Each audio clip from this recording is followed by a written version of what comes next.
Hello and welcome to another episode of Varsity360. I'm Columbian sports editor Micah Rice, joined by Columbian sports reporter Meg Wochnick. And Meg, we're going to revisit a topic that generated a lot of discussion last year when we had on this podcast. We got a lot of reaction from it when we put on the table, should Skyview and Columbia River football continue to play their annual rivalry game?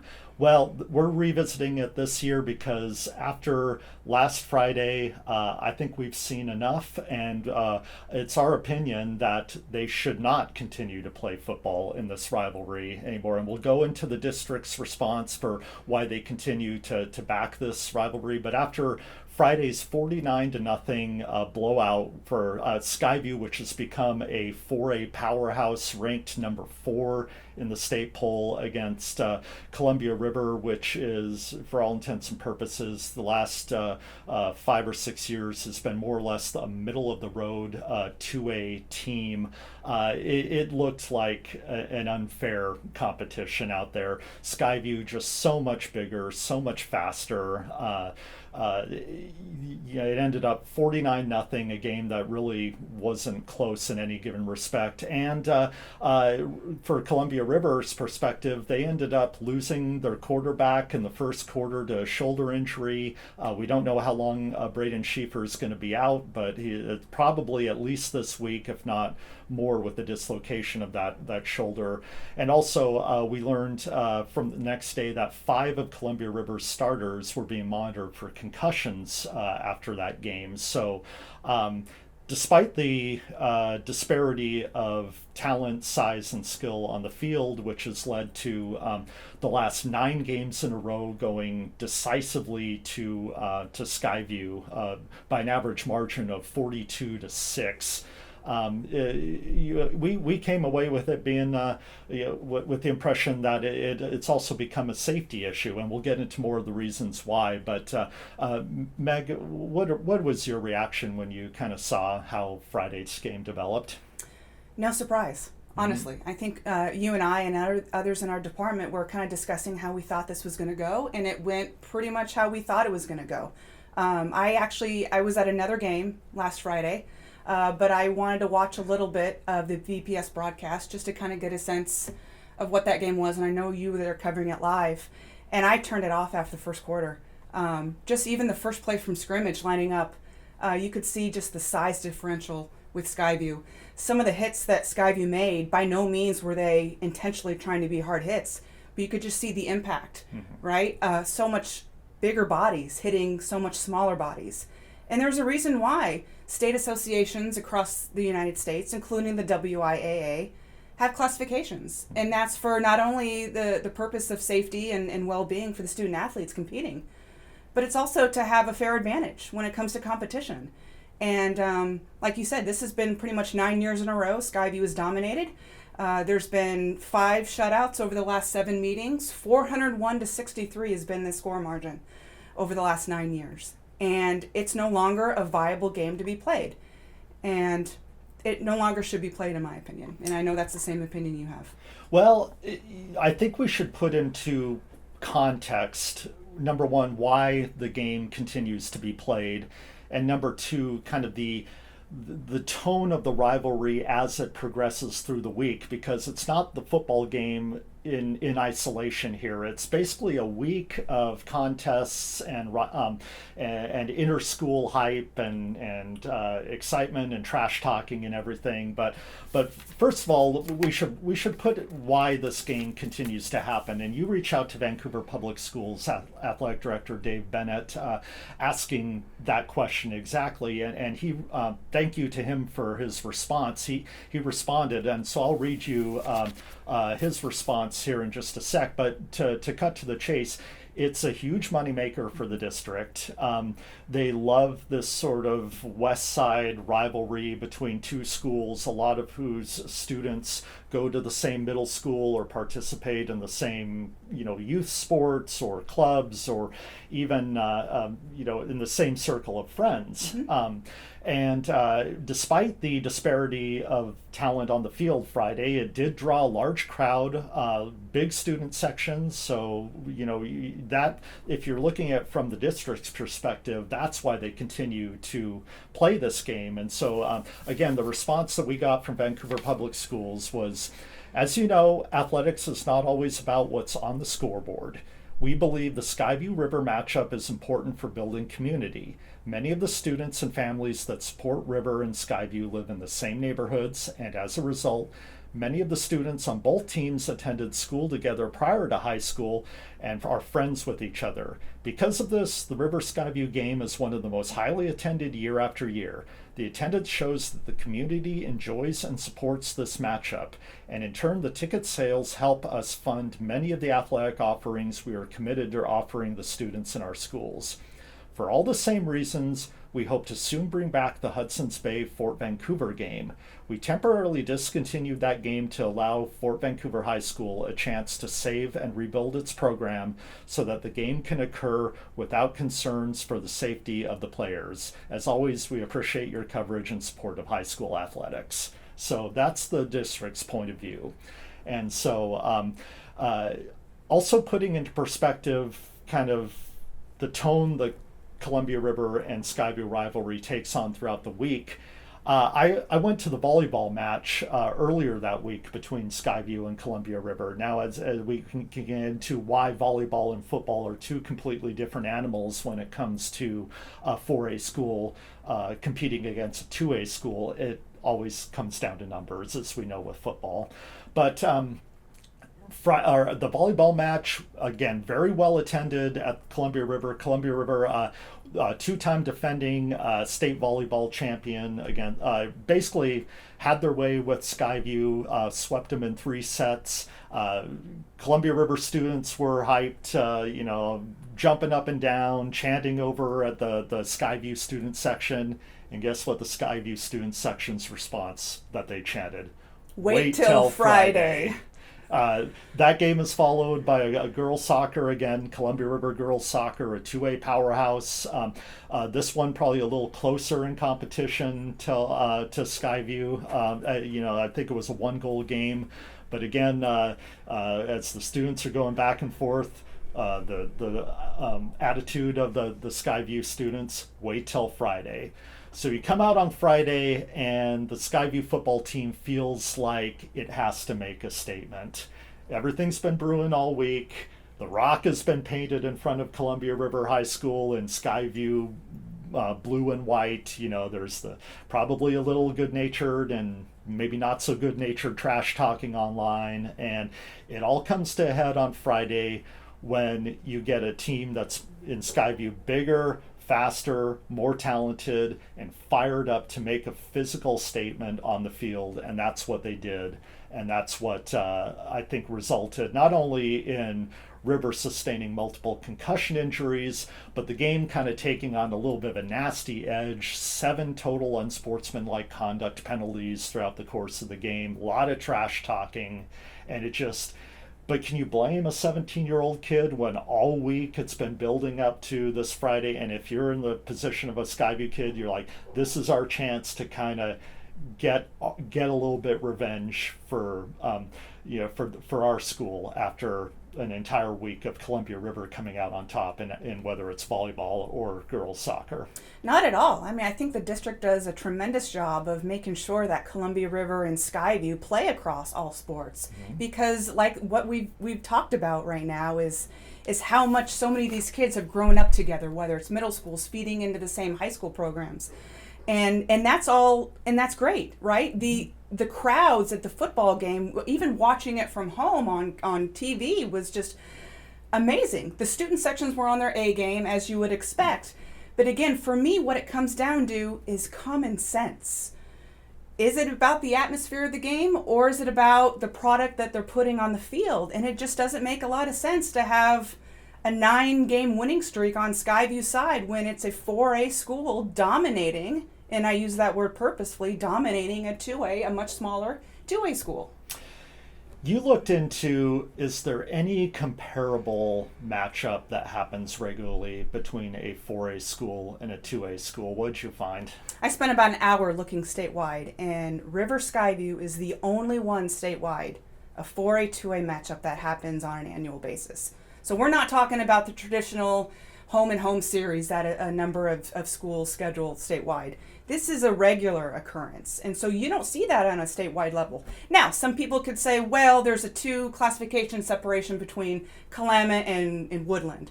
Well, that's completely on the opposite sides of the spectrum, right? We're talking about a Woodland school at 2A that is in the bottom 10% of overall enrollment versus a Kalama program that is really in the top 10 to 15% of enrollment in 2B, likely will be 1A the next reclassification go around.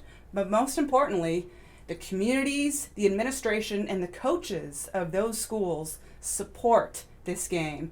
And I don't think I can say that for both Skyview and River. What have you heard from, whether it be former coaches or people around the program? What is to be gained, whether you are Columbia River going into that game and not really,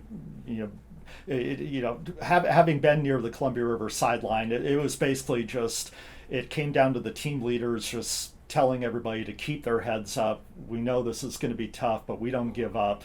Versus Skyview, you have designs on making a deep run in the 4A state playoffs, and can you gain much from Friday's exercise and beating up a team other than maybe getting your backups in and getting a bit more playing time? What are you hearing? Right, so I reached out to Christian Swain, who's now Evergreen's head coach, who spent 3 years as Columbia River's head coach. In fact, the first 3 years that River was actually a 2A program. And I just wanted to get his sense of, hey, obviously you were part of this rivalry. You went 0-3 as the coach at River versus Skyview.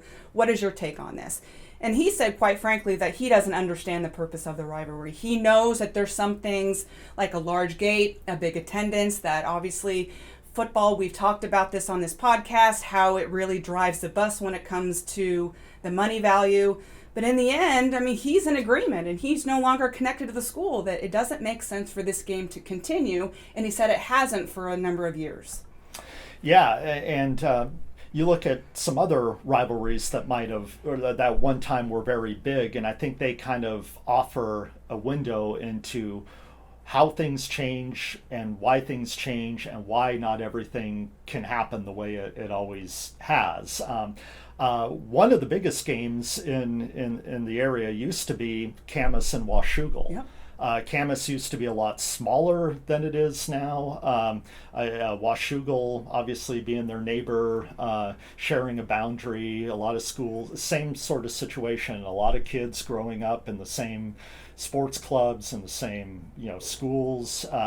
But that game no longer takes place, because if you put 4A Camas, which like Skyview is a perennial powerhouse, taking on the best schools in Class 4A, versus 2A Washougal, which up until recent years now, they're a state playoff potential team, but in recent years maybe was sort of like Columbia River, being kind of in that middle tier of the 2A GSHL.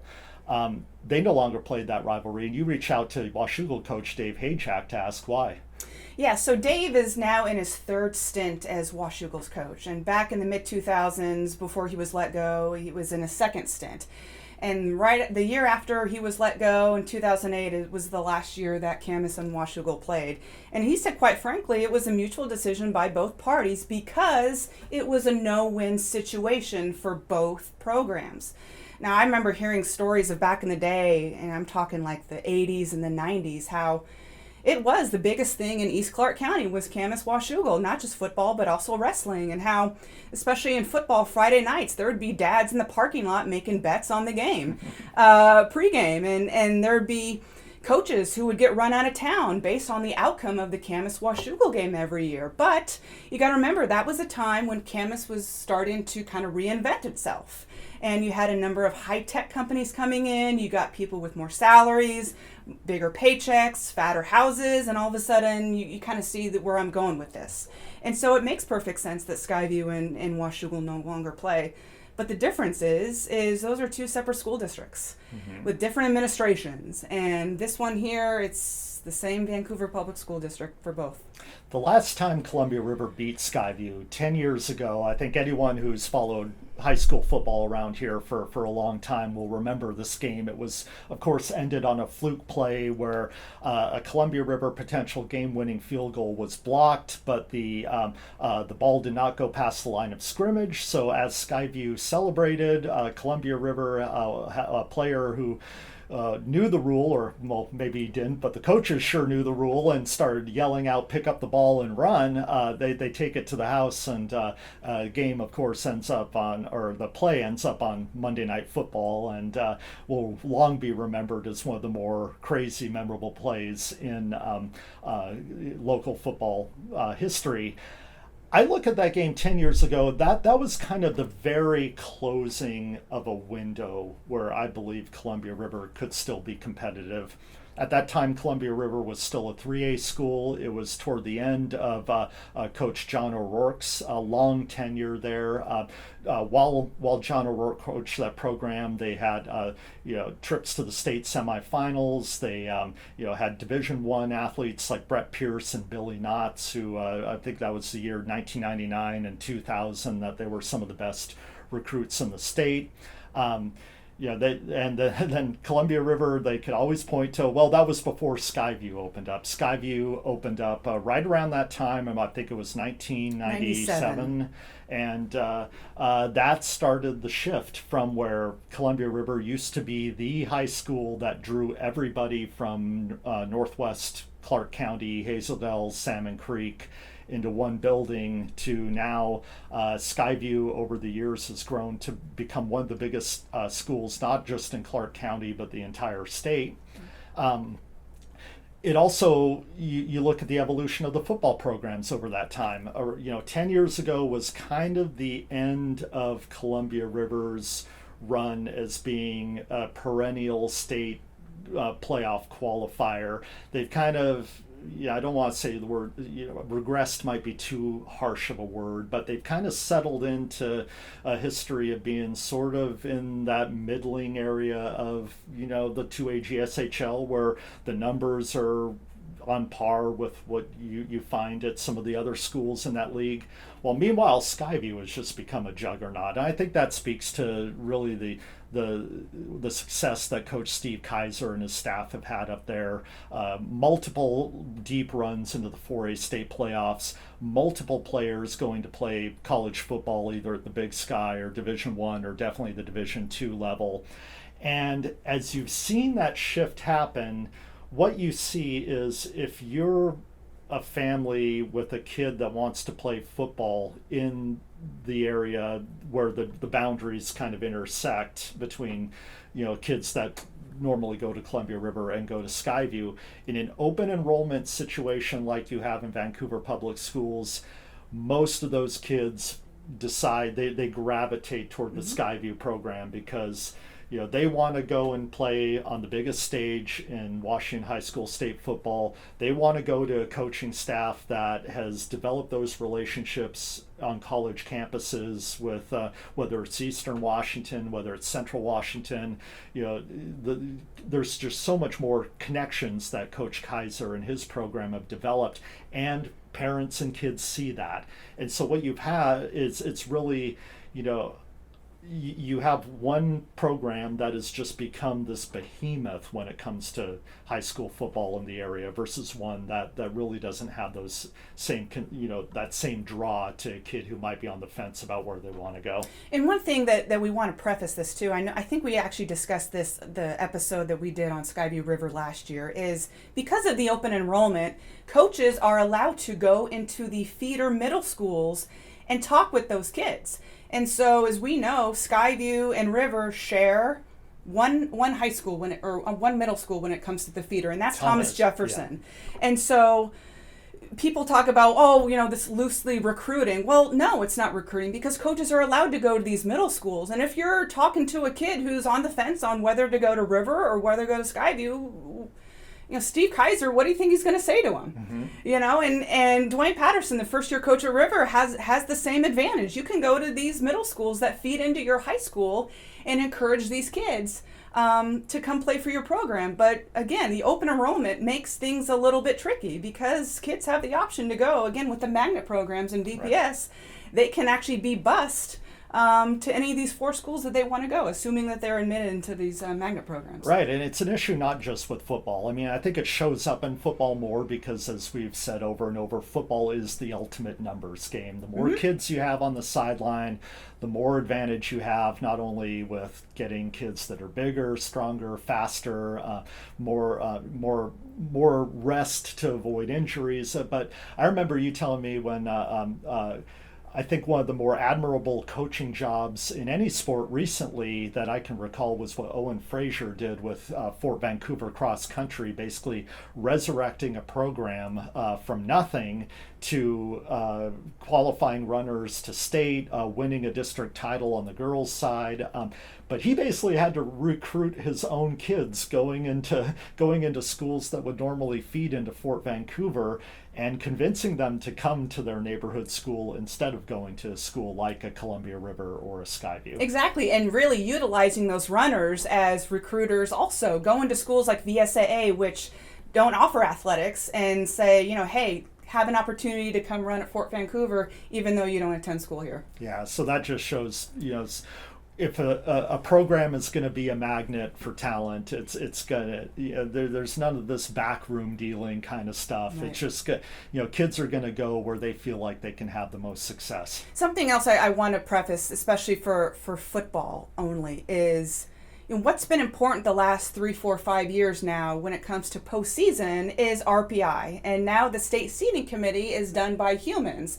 And so again, if you're looking at Skyview, for example, winning 49-0 over, maybe a 500 Columbia River team at the end of the season, what's that going to do for you for RPI? And so would you much rather schedule a quality 3A or 4A opponent in exchange for scheduling year after year the same 2A opponent? Now, on the flip side, for Columbia River, because they're in such a large league, they only have 2 non-league games. Yeah. And so basically, if you're forced to play Skyview every year, week 2, you basically only have 1 non-league game before all of a sudden, boom, it's week 3, here we are, and they're playing Mark Morris on Friday night. Yeah, I mean, it's all about what do you want that experience to be. And I kind of knew when I was out at Kiggins Bowl last Friday, I kind of knew what I'd see if I walked the Skyview sidelines. But I wanted to see kind of what toll it would take on the Columbia River sidelines. And as I mentioned before, there was a lot of, the team leaders just saying, keep your heads up. But there were a couple instances when, hate to say it, but a kid would come off almost in tears, and the coaches had to go and kind of lift him up because it was a very demoralizing experience for some of those kids where you're just getting blown off the ball, and especially you lose your quarterback and your offense. They had a couple of nice plays before that, but after that, the offense just really couldn't find anything. And it's almost like I watched what the coaches did at halftime, and there was no rah-rah speech they could give. It was letting the kids kind of go in the locker room and just sort of recollect themselves. And in fact, the coaches in a lot of cases kind of stayed out on the sidelines, just said, let's let those kids have a moment. I think the biggest thing you ask any coach, really, regardless of the sport, is they want a highly competitive quality game, because in the end, you want to get better every week. Did Skyview get better last week, winning 49-0 in a game that was ended pretty quickly because of the 40-point mercy rule? I'm not sure. Did Columbia River get better last week, losing 49-0 and potentially having multiple starters out for their league opener this Friday? It's hard to say. Yeah, I think the answer is pretty clear there. But we talked about when you put it in that perspective, and you compare that with the statement we got from Vancouver Public Schools when it relates to the Fort Vancouver Hudson's Bay rivalry. Now, trip down memory lane, you talked about Washougal and Camas being the biggest game for high school football in East County. 25, 35, 45 years ago, the biggest game in Clark County was the Peace Pipe rivalry game. Hudson's Bay, Fort Vancouver, playing for that Peace Pipe. You know, you had Gary Boggs leading Fort Vancouver's football program. You know, Hudson's Bay, also a storied program. There was no bigger game in Clark County than the annual Peace Pipe game, but they haven't played it in a while. And as Vancouver Public Schools said, they wanted to give Fort Vancouver a chance to rebuild their program without or with concerns for the safety of the players. Isn't that what we're talking about Exactly. with Skyview, Columbia River? Exactly. Here? Yeah, exactly. When I received this response from Dave Bennett earlier, that was one of the things that surprised me the most, because we talked about the top of the show about the safety factor, how many injuries, how many hard hits River players received from Skyview kids. So that's what I think bothers me the most about this, is it goes back to just, it's a no-win situation, and I'm not sure the common sense factor is coming into play when we look at the product on the field. Let me play devil's advocate and try to steelman the Vancouver Public Schools argument here, in that to offer everything that you want to offer, you need money. And this is the biggest financial generator as far as a single event in the year. Very well attended. It's probably the biggest crowd you're going to get at Kiggins Bowl all season. Isn't it okay, if you're from the district's perspective, to say, yeah, the product hasn't been great on the field, but yeah, we serve a greater good by having this game? There's no question it's a great atmosphere. I think we've seen that, not just in football, but some of the other sports. Volleyball was lights out, as you saw on last Tuesday night in that match. But again, what is the purpose of high school athletics? Is it about the atmosphere? I know it's about creating memories, but when it comes to the health, safety, and well-being of the players, that should always come first. And I'm not sure right now that's first and foremost on the people's minds who make these decisions. What do you hope to see? Where do you hope this goes? Honestly, we're going to start a new reclassification cycle, a new 4-year cycle next year, and I think it would be a perfect time to take a break. Even if it was a 2-year break, and find another non-league games for both Skyview and River. I think it's the perfect time to just cut it off for 2 years and see what happens.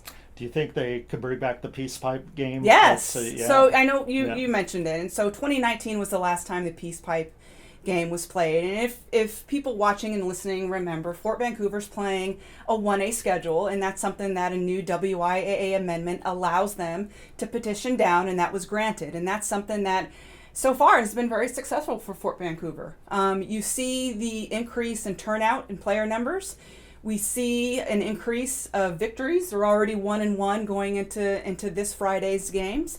And it's just going to be a matter of time talking with Fort AD James Inslee before the Peace Pipe game returns. Now, if I was in charge, I would love it to be a Week 10 non-playoff game. I think that would be something that, you talk about something that's great for the community, that would be something that would be pretty spectacular. But I also understand the safety value with this, and so hopefully it will become a game again sooner rather than later. I'd love to see them host that game on the individual school campuses. So would I. Fort Vancouver has started to do that in recent years, hosting one game a year. They usually preface it with a big tailgate and kind of make it a community event. During COVID, Hudson's Bay hosted a couple of games at their field, which I thought was an excellent setting. Now, it's basically a free football game, because anyone walking along MacArthur Boulevard can just catch a seat on that berm and watch the game. But I thought it was certainly some of the best atmosphere that I had seen at a Hudson's Bay game in a long time. I know, again, you're probably going to run into logistical and financial reasons why maybe from a district perspective you don't want to do that. But from a fan's perspective and a supporter of high school sports, and with kids involved in high school sports in my case, and seeing what's important for them to take out of it, I would love to see that rivalry happen at the schools. Absolutely. And it's a great small setting for it. As great as Kiggins Bowl is, I think something on the campuses of Bay and Fort would just make it just a little bit more special. So we're now going to have a full set of kids who have never played in the Peace Pipe game. This senior class will never have experienced it. And again, I've heard the stories here and back from Camas and Washougal in those days. Some of the best memories that kids have are the Fort Bay week leading up to the game, not just the Peace Pipe game itself, but everything that goes with it in that week. And it feels like there's a void that's missing for the last 4 years with no Peace Pipe game. Well, again, it just speaks to the fun of these rivalries. I mean, if everything about the rivalry for Columbia River and Skyview, except the product on the football field Friday night, I think is good. I mean, like we said, you had a great crowd in the volleyball game. You have kids walking around in the Columbia River halls with their Storm Drain t-shirts. You have kids from Skyview walking around with their shirts that say Beat River, and it is. Certainly there's going to be people that cross the line in every rivalry, but for most intents and purposes, it's a fun time. It just to end it on that note that we saw on the field on Friday with the unsportsmanlike conduct fouls and the injuries, it just kind of put a damper to that. But I would love to see for the Peace Pipe rivalry it become that kind of community event again. These are schools that are not very far away from each other, a lot of overlap as far as kids from the different schools knowing each other, and if they could make it kind of that community event, I think it would best serve everybody. I agree 100%. Yeah. All right. Well, we'll see what happens. We've laid out all the different issues. We've given you the school district's perspective, why from their perspective it makes sense.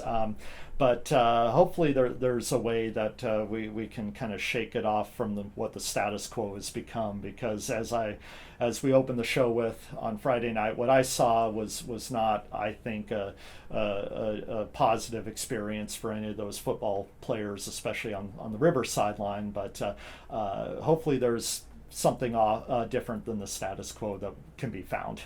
It is. I mean, it's what it comes down to. It's just a no-win situation. Even though Skyview has been winning on the scoreboard in football for the last 9 years, it really is a no-win for both teams. Well, tell us what you think, whether it's in the comments on our YouTube page, or you can always email us. We might even do a follow-up where if we get enough response to kind of read some of the reaction. I know we definitely got some responses during the course of the game from people of kind of a different view of it, maybe mostly frustrated Columbia River people that don't know why this continues to happen. But we will see, and of course we stay on top of all the events that happen with high school sports in Clark County. We got another week of Friday football coming up. As always, follow that 360preps.com or on our Instagram.